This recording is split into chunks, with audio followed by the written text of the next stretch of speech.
आप कभी जल देवता की पूजा करते हो? अब जो नहीं जानते, अभी से मेरा चैनल है, उसके ऊपर ओके करो, सब्सक्राइब करो और मेरे से जुड़े रहो। की उमापति महादेव की, भागवत महापुराण की, गौ मात की, पधारे हुए सभी भक्तों की, सभी कार्यकर्ताओं की, आयोजककर्ताओं की राधे राधे राधे राधे।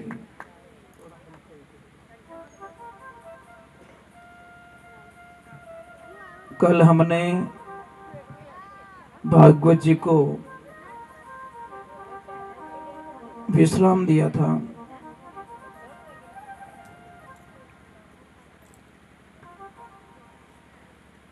भगवान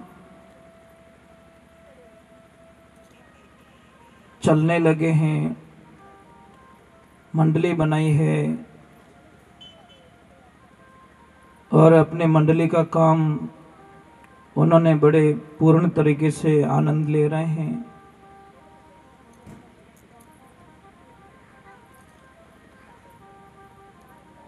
भगवान ने पूतना का वध किया, भगवान ने षटकासुर का वध किया,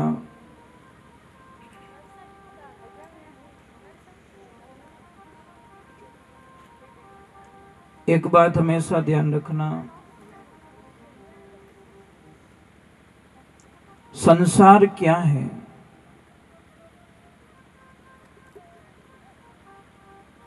संसार के हमेशा दो शब्द रहते हैं, मतलब प्लस और माइनस।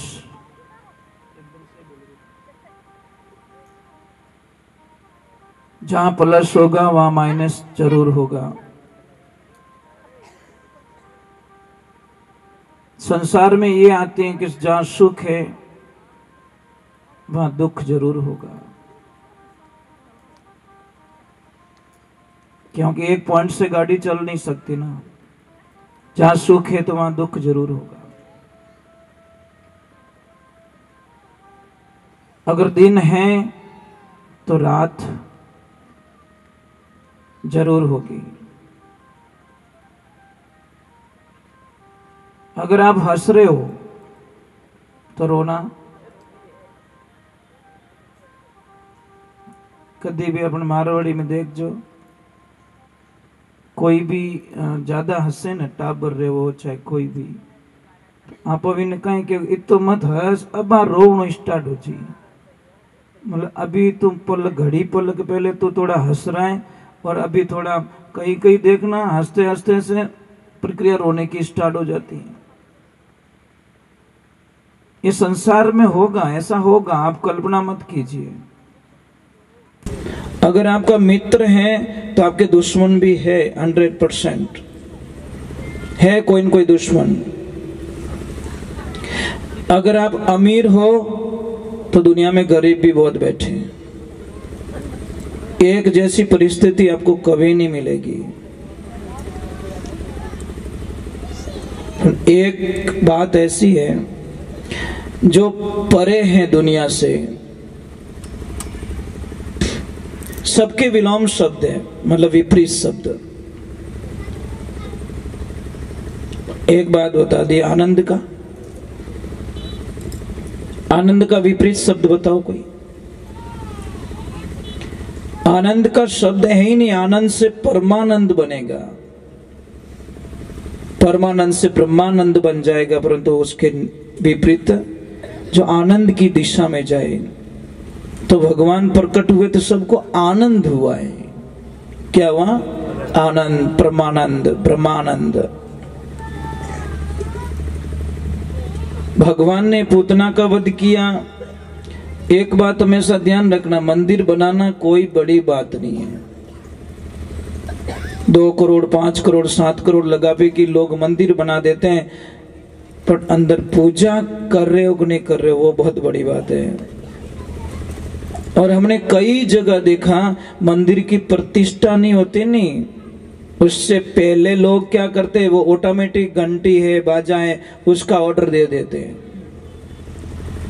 क्यों देते? उनको पता है कि मैं यहाँ आने वाला, ये पुजारी जी जाने और ये बटन वाली मशीन जाने, ना तो कोई झालर बजाने वाला आएगा, ना कोई शंख बजाने वाला आएगा, ना कोई ये बजाने वाला आएगा, कोई नहीं आएगा। सिर्फ पुजारी जी जाने, ये मशीन जाने और उनका काम जाने। मंदिर कितने का बनाया? 5 करोड़ का। पूजा करने के लिए पुजारी जी और वो मशीन। मैं एक छोटी सी प्रार्थना कर रहा हूं, जैसे आपके कोई बुजुर्ग माता पिता हैं और बुजुर्ग माता पिता अगर घर में है, उनको कुछ नहीं चाहिए, धन नहीं, दौलत नहीं, गाड़ी नहीं, बंगला नहीं, कुछ नहीं चाहिए, सिर्फ आते भी बोल दो पापा मम्मी आप ठीक हो ना, मैं जा रहा हूं काम पे, और जाते भी बोल दो, वापस आ रहे हो तो भी बोल दो पापा आप ठीक हो ना, मैं वापस आ गया हूं। बस ये 2 चीज अगर उनको मिल जाए तो वो बोलेंगे मैं दुनिया में सबसे सुखी व्यक्ति हूं, कि आते भी मेरे बच्चे मुझे याद करते हैं और जाते भी याद करते हैं। बस जैसे आप अपने बच्चों का इंतजार करते हो, तो क्या वो याद नहीं करता कि मारो बेटो 5 करोड़ बंगला तो बनाई दे गयो, पण पाछो आयु ज कोनी, बंगला में कहीं करूं मैं। बस एक वॉचमैन खड़ा कर दिया बाहर, तुम जानो बंगले में घुट घुट के मरो। और मैंने आज कई लोगों को देखा है कि बहुत बड़ी बिल्डिंग बनाई हुई है, पर जो आनंद आप कट्ठी जाओ, जो आनंद प्रकृति में होता है, रोकड़ारी छाया में रेवे, ये तो आनंद दुनिया में कट्ठे मिली ज को नहीं।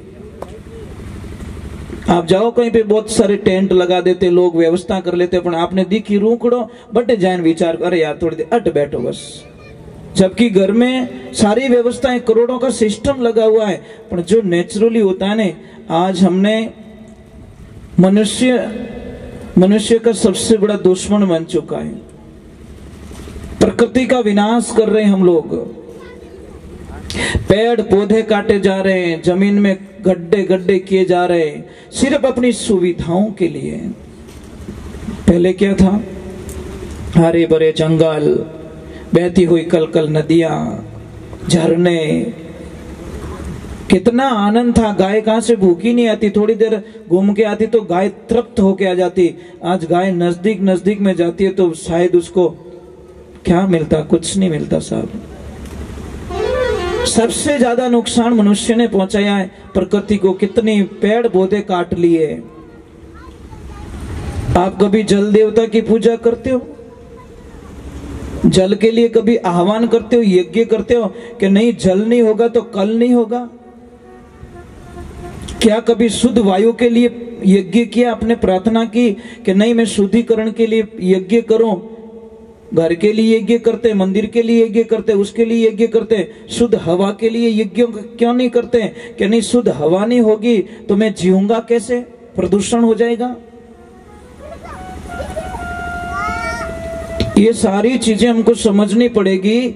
और सतयुग में इसीलिए लोग सुखी थे, क्यों?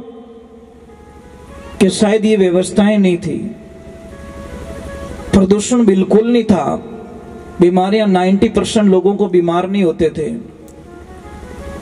और जीवन कितना था सतयुग में? सतयुग की उम्र थी 17,28,000 वर्ष, और लोग कितना जिंदा रहते थे? 1 लाख वर्ष का एवरेज था। कितना? 1 लाख वर्ष तक वो जिंदा। आज भी देखिए, आज की तारीख में भी, इस कलयुग में भी सांप शायद 1000 साल तक जीता है। अगर उसको कुछ ना हो, बीमार ना हो, कोई मार ना दे, तो वो 1000 साल तक जिंदा रहता है। और कछुआ शायद 300 वर्ष तक जिंदा रह सकता है। अगर कुछ ना हो, एक्सीडेंट ना हो, कोई बीमारी ना आए, कहीं पे कोई चोट ना लग जाए, तो 300 साल तक, इस कलयुग में भी कछुआ 300 साल तक जिंदा रह सकता है। सांप 1000 साल तक जिंदा रह सकता है। परंतु एक बात का ध्यान रखना, सांप 1000 साल जी के भी जो नहीं कर सकता, कछुआ 300 साल जी के भी वो जो नहीं कर सकता, हम 50-60 साल की उम्र में कर सकते हैं। ये मनुष्य के पास में सबसे बड़ी ताकत बताई गई शास्त्रों के अंदर। जो 300 वर्ष में वो नहीं कर पाएगा, जो 1000 साल में सांप नहीं कर पाएगा, वो हम लोग सिर्फ 50-60 साल की उम्र में वो कर सकते हैं। पर रास्ता बदलना चाहिए, हमारी पॉजिटिविटी सोच होनी चाहिए। क्या नहीं कर सकता इंसान। तो सतयुग में उम्र 1 लाख वर्ष की, उम्र भी बहुत थी, 17,28,000 वर्ष। उसके बाद में घट गया थोड़ा, त्रेता आ गया। और त्रेता में कितनी उम्र हो गई? 10,000 साल की। 1 जीरो हट गया, कुल मिला के लाख से 1 जीरो निकल गया। 1 जीरो निकलते 90 साल का लॉस हो गया। 990 साल का कितना, 99,990 साल का लॉस हो गया है। अब देखिए उनकी उम्र थी 12,96,000 वर्ष। अब आते द्वापर युग में, जिसमें भगवान पधारे द्वापर में। द्वापर का अंत था और कलयुग का आवागमन था। उस संधि काल के अंदर भगवान का आगमन हुआ है। तो 8,64,000 वर्ष द्वापर की उम्र थी और उसमें जीता था आदमी कम से कम 1,000 साल तक। और अब बड़ी मेहरबानी हो गई कलयुग की, 1 जीरो और हटा दिया। 1000 से 1 जीरो हट गया, पीछे बचे 100। अमो की कोई भाग्यशाली इन आंकड़ा ने पार करे, बड़े नसीब वाले होते हैं जो संसार की जो ये दिखावा होता है ना, भौतिकता, इससे थोड़े अलग हो जाते हैं। मैंने आपको प्रसंग में बताया थी ताकि हमारा जीवन सिर्फ दिखावे में बर्बाद हो जाएगा, हम कुछ नहीं कर पाएंगे, बदलाव हमारे अंदर कुछ नहीं आएगा तो कोई मतलब नहीं है। हमने भोजन प्रसाद बना दिया है, थाली में आ गया है, जब तक आप उसको नहीं झीमोगे तब तक आपको ध्यान रखना आपकी भूख मिटने वाली नहीं है। मैं कथा सुना रहा हूं, कथा सुनने के बाद में भी अगर आप में कोई अंतर नहीं आएगा, आपकी दिनचर्याओं में कोई चेंजिंग नहीं आएगी, कोई बदलाव नहीं आएगा, तो शायद मुझे लग रहा है कि ये हमारे 7 दिन बेकार चले जाएंगे। हमारी भाषा का शुद्धिकरण होना चाहिए, हमारे विचारों का शुद्धिकरण। अरे भाई जो आगे हो गया उसको छोड़ दीजिए आप। हम तो आज से ही काम स्टार्ट कर दे तो भी काम हो जाएगा। इसलिए कहा कि काल करे सो आज कर ले, दिन नहीं आवे हाथा, लख 84 झाई पड़ेला भोगेला दिन और राता। हमको बहुत सारी समस्याओं का सामना करना पड़ेगा, राधे राधे बोलना पड़ेगा, ऐसे काम चलने वाला नहीं है। आप अटी इतनी कंजूसी करो तो घरे कितनी कंजूसी करता रहो।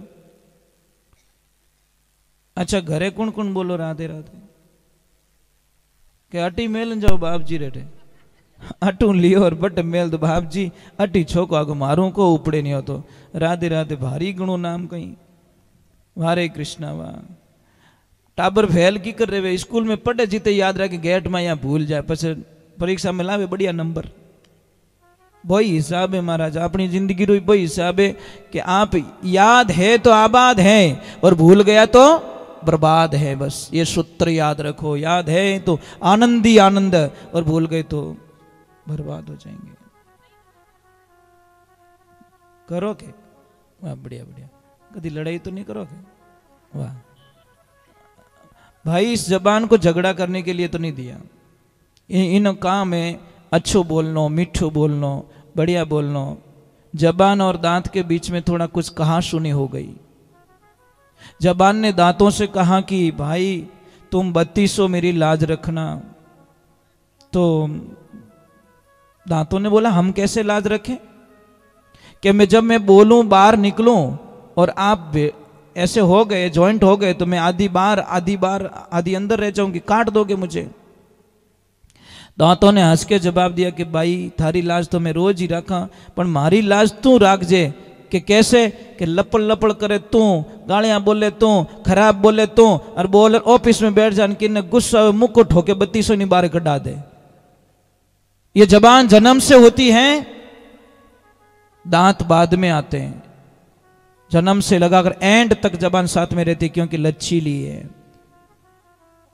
और दांत शायद मन लागे अंतिम स्टेशन माते पाचे आपकी रवानगी कर ले।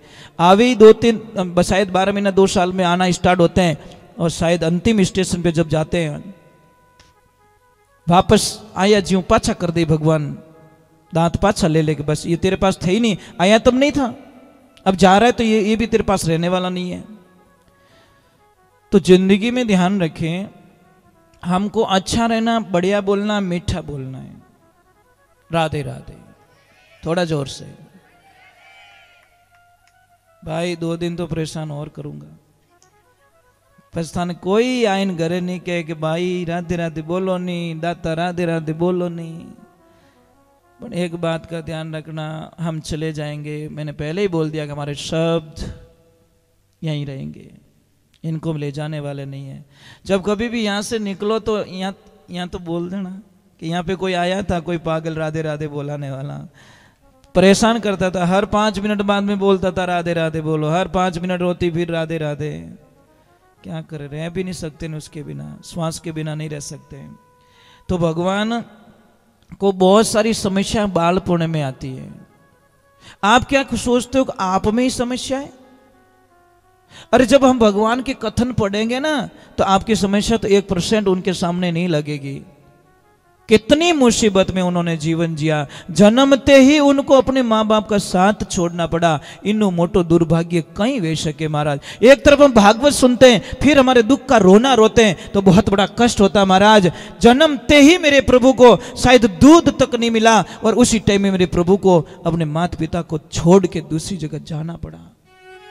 ये तो दुख तो आपा में नहीं पड़ियो, इतना कष्ट तो नहीं पड़ा हमारे में, फिर किस बात का रोना। और बटी कटे शांति भाई, वहां पे भी कहां शांति है? रास्ते में भी बड़ी मुश्किल से रास्ता मिलता है, अंधेरी रात होती है, फिर जाते हैं भगवान, वहां पे भी कहां शांति है? पूतना चली जाती है मारने के लिए, सटकासुर चला जाता मारने के लिए। कितने कितने राक्षसों को बालपने में भगवान ने भेज दिया मारने के लिए। आप सोचते हो भगवान का जीवन बहुत अच्छा रहा होगा? भगवान श्री राम के जीवन को देख लो, कितना कष्ट।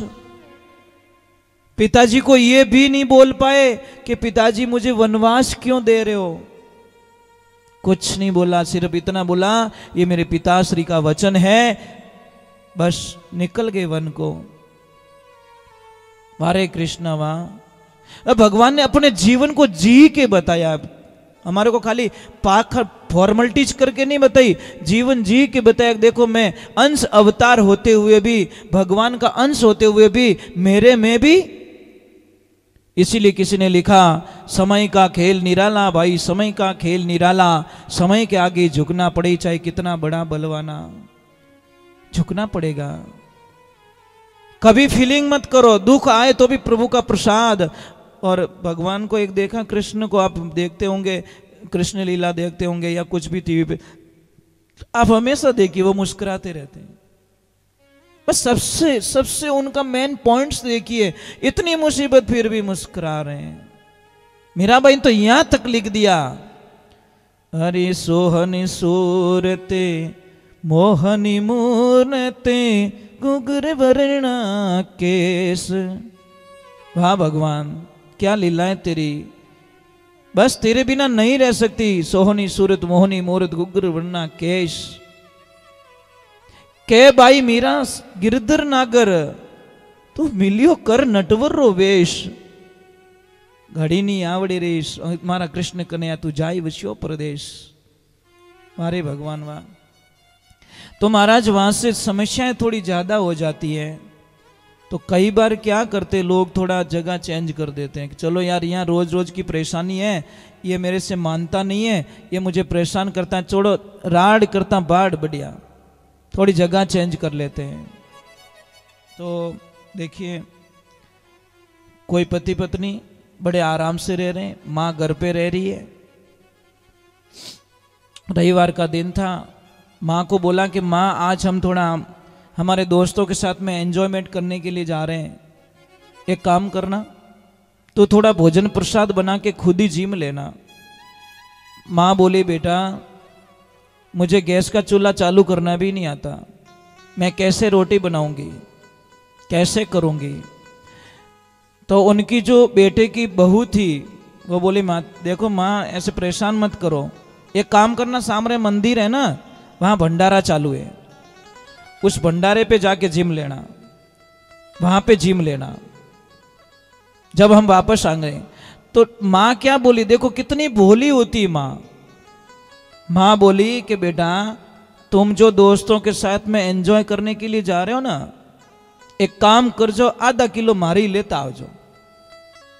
तो उनको क्या पता, उन्होंने सोचा कोई फल फ्रूट है या कोई खाना होगा, उनको क्या मतलब मौज मस्ती करने के लिए जा रहे हैं। ये सारी बातें मतलब वो उनका जो पोता था ना वो सुन रहा बड़े ध्यान से। कार निकाली, बैठे अंदर, और जैसे ही आधे रास्ते गए वो पीछे से बच्चा बोला कि पापा मैं एक बात बोलूं। कि बोलो बेटा। मैं बड़ा हूंगा, बहुत पैसे कमाऊंगा। पापा बोले बहुत बहुत धन्यवाद बेटा, बहुत बड़ा प्लान है तेरा। पापा मैं एक बहुत बड़ा बंगला भी बनाऊंगा।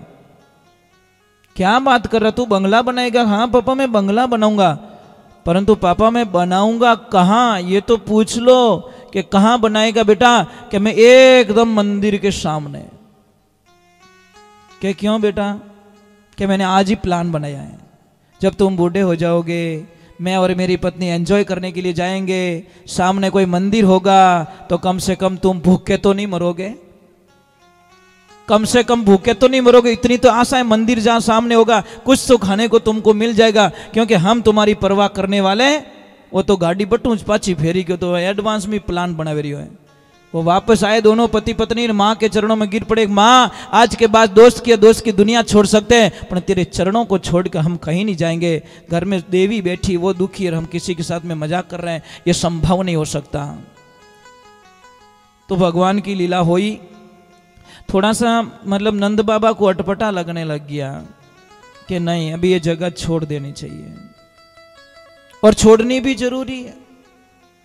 इसके बीच का एक कथन आता है कि भगवान थोड़े बड़े हो जाते, थोड़ी जिद करने लग जाते हैं। माँ मैं गाय चराऊंगा, माँ मैं गाय चराऊंगा, माँ मैं गाय चराऊंगा। मैया मना कर देती, बेटा भी तू छोटा है, बलराम जी जा रहे हैं, तो भी बहुत सारी जिद कर लेते हैं। तो भगवान को माँ कहती कोई बात नहीं बेटा, कोई अच्छा दिन आने दे, उस दिन आपको गाय के लिए हम तैयार करेंगे। और जब गोपाष्टमी आई उस दिन भगवान प्रथम बार गाय चराने के लिए, बछड़े चराने के लिए जाते हैं। वो दिन था गोपाष्टमी का, हम मनाते हैं। गोपाष्टमी बहुत सारी जगह मनाते हैं, गाय माता को लापसी भी जिमाते, वो भी करते हैं। तो गोपाष्टमी के दिन भगवान को गाय चराने के लिए निकाला जाता है, उनसे हाथ से तिलक करवाया जाता है। और भगवान की कृपा देखिए, आप ईश्वर की कृपा देखिए। अब वहां पे लीला कुछ और हो जाती है। जब बछड़ों को चराने के, थोड़ी कम आवाज रखो, कम आवाज, थोड़ी कम आवाज रखिए। तो देखिए भगवान की लीला देखिए। वहां पे गए, भगवान ने एक दिन सारे मित्रों को बोला कि देखो भाई ऐसे काम चलने वाला नहीं है, आप एक काम कीजिए, कल हम एक कुछ पर्सनल प्रसाद का विवरण करते हैं, हमारी सबकी प्रसाद, सब अपने अपने घर से प्रसाद लाओगे और मैं सबके घर का खाऊंगा। महाराज भगवान की लीला देखिए। अब सारों ने तो हाँ बोल दिया। एक मित्र था बहुत गरीब बेचारा, खाने के लिए कुछ भी नहीं। उसने बोला कृष्ण मेरे घर पे कुछ भी नहीं है, तो कुछ भी लेके आ, परंतु लेके आओ। महाराज वो गया बेचारा, माँ के पास में जाके बोला माँ, वो कभी नहीं मांगता किसी से, वो हमेशा लाता है, सबको खिला देता है, लाता है सबको खिला देता है। पर आज उसने अपने दिल की बात बोली है कि मुझे खाना है तो कुछ दो माँ। माँ ने बोला बेटा एक दाना नहीं है घर पे, मैं क्या खिलाऊं। इधर देखा तो कल परसों की छाछ पड़ी थी छोटे से कुल्हड़ में। बोला बेटा ये ले जा। अब वो लेके तो आ जाता, अपने मन में घृणा हो जाती है, मैं उसको कैसे खिलाऊंगा। नहीं ले जाऊंगा तो भी डांटेगा, खिलाऊंगा तो 2-3 दिन पहले की एकदम खट्टी छाछ है, मैं कैसे खिलाऊं उसको। भगवान की लीला होती है, वो एक पेड़ के पीछे आके खड़ा हो जाता है और बोला वो सबका खा लेगा तो पेट भर लेगा, मेरे को परेशान नहीं करेगा। पर भगवान को तो उसका खाना था। बोले रुको रुको मैं ढूंढ के लाता हूं। जैसे ही वो गया तो देखा कृष्ण आ रहे हैं, वो कुछ न कुछ खा लेगा। तो उन्होंने आव देखा ना ताव देखा, अपने मुंह में छाछ को उड़ेल दी। अब उड़ेल दी तो पूरी पी नहीं पे, तो मुंह भुला के खड़ा हो गया। अब वो बोल पा नहीं, अरे लाया नहीं, वो कुछ नहीं, वो इशारा कर रहा है ऐसा वैसा। भगवान बोले पक्की चोरी की है तूने। भगवान ने कुछ नहीं देखा, ऐसे दोनों हाथ करके ऐसे लगाया ना जोर से, क्योंकि मुंह तो पैक था, जोर से लगा कि लॉक खुल गया। और जैसे ही लॉक खुला तो वो छाछ कहां गई? भगवान के मुंह पे। और जैसे ही भगवान के मुंह पे गई, बोले वाह वाह वाह वाह, क्या आनंद आया, क्या प्रसाद लेके घूम रहा है, चोरी चोरी अकेले खा रहा है। ये सारा दृश्य देख दिया ब्रह्मा जी ने। और ब्रह्मा जी को घृणा हो गई कि ये भगवान नहीं हो सकता, ये भगवान हो ही नहीं सकता। मैंने तो भगवान के दर्शन अलग रूप में किए थे, लगता तो वैसा ही है, पर ये नहीं हो सकता, ये भगवान नहीं है। क्योंकि जब जन्म हुआ था मैं गया था, अवतार हुए थे मैं गया था, मथुरा गया था, मैंने भी फूल बरसाए थे, दर्शन किए थे, परंतु मुझे शंका हो रही है ये भगवान हो ही नहीं सकते, ये मेरे नारायण नहीं हो सकते। ब्रह्मा जी को शंका हो गई। तो अब देखो ग्वाल बाल सब गायें चरा रहे हैं, कोई क्या कर रहा है, कोई क्या कर रहा है। वहीं पे एक कथन आ रहा है, देखिए तो थोड़ा गुणगान कर देते हैं।